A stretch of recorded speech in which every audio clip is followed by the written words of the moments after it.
জুলাই গণহত্যা ও মানবতা বিরোধী অপরাধ মামলায় আন্তর্জাতিক অপরাধ ট্রাইব্যুনালে সাক্ষ্য গ্রহণ চলছে। সেখানে আছেন স্পেশাল করেসপন্ডেন্ট হাসান জাবেদ, সরাসরি যুক্ত হচ্ছেন তিনি। জাবেদ, ট্রাইব্যুনালের সর্বশেষ খবর কি রয়েছে আপনার কাছে, আর কে সাক্ষ্য দিচ্ছে এই মুহূর্তে আজকে জানাবেন। মালিহা, আজকে আন্তর্জাতিক অপরাধ ট্রাইব্যুনাল 1 এবং ট্রাইব্যুনাল 2 এই দুটি ট্রাইব্যুনালে দুটি মামলার বিচার কাজ চলবে। ইতিমধ্যেই ট্রাইব্যুনাল 2 একটি বিচার কাজ চলছে।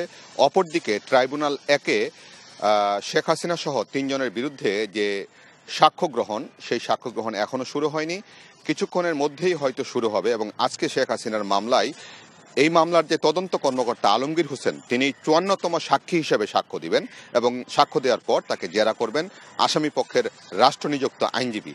তো এই মামলায় ইতিমধ্যে 53 জন সাক্ষী দিয়েছেন। তাদের মধ্যে উল্লেখযোগ্য সাক্ষী ছিলেন আমার দেশ পত্রিকার সম্পাদক মাহমুদুর রহমান, এনসিপির আহ্বায়ক এবং জুলাই যোদ্ধা নাহিদ ইসলাম, এছাড়া জুলাই আহত এবং শহীদদের পরিবারের সদস্যরাও কিন্তু এখানে এসে সাক্ষ্য দিয়েছেন। এবং সাক্ষ্য দেওয়ার পর সবাই কিন্তু এই মামলায় যারা হত্যাকাণ্ডে জড়িত, জুলাই আগস্ট হত্যাকাণ্ডে, তাদের সর্বোচ্চ শাস্তি দাবি করেছেন এবং কিভাবে হত্যাযজ্ঞ হয়েছিল সেই বর্ণনাও দেন। এবং সর্বশেষ যেই আমরা সাক্ষ্যে পেয়েছি যে শেখ হাসিনা এবং তার লোকজন হেলিকপ্টার থেকে কিভাবে আইনশৃঙ্খলা রক্ষাকারী বাহিনীর সদস্যরা গুলি করেছিল এবং হত্যা করেছিল, কিভাবে নির্দেশনা দিয়েছিলেন, অডিও ক্লিপ বাজিয়ে দেখানো হয়েছিল যে কিভাবে তিনি সাবেক দক্ষিণ সিটি কর্পোরেশনের মেয়র তাপস, ফজলুনুর তাপস, তারপর ঢাকা বিশ্ববিদ্যালয়ের বিসি এবং হাসানুল হক ইনুর সাথে তার যে কথোপকথন, সেগুলি কিন্তু গত সাক্ষ্যে সেটি দেখানো হয়। তো আজকের সাক্ষ্যেও কিন্তু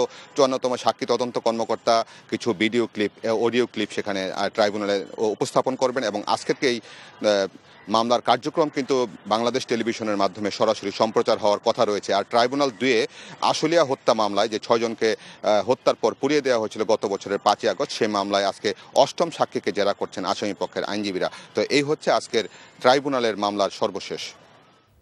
বান্ডেল থাকলে প্রতি সেনমানিতে টাকা বাঁচবে। বিকাশ সেনমানি বান্ডেল কিনে জিতুন প্রতি লেনদেনে।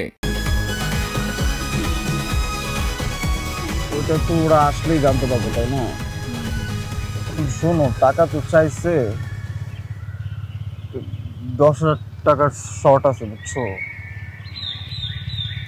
ধন্যবাদ। কত টাকা শর্ট পড়ছে সেটা বল। 10,000 টাকাই শর্ট আছে। আচ্ছা, সেটা মাথা ছুঁয়ে বলো। মাথা কি হলো? চুপ করে আসছো কেন? ভণ্ডামি, টাউটামি, জায়গা পাও না তুমি? তুমি কি জীবনে ভালো হবে না? শোনো, ভন্ড আর টাউট বলবা না, আমার ইগোতে লাগে। তুমি ওইটাই। ঠিক আছে, ভণ্ডামি টাউটামি মানুষ করে, কিন্তু গার্লফ্রেন্ডের সাথেও কোনো কথা? দেখো মিমি, আমি আগের থেকে অনেক লক্ষ্য হয়ে গেছি, ভালো হয়ে গেছি। পুরোপুরি হইতে পারি নাই, অর্ধেক ভালো হয়েছে, 50% ভালো হয়ে গেছে। আগে যদি হইতো আমি তোমার থেকে 20,000 টাকা চাইতাম। চুপ।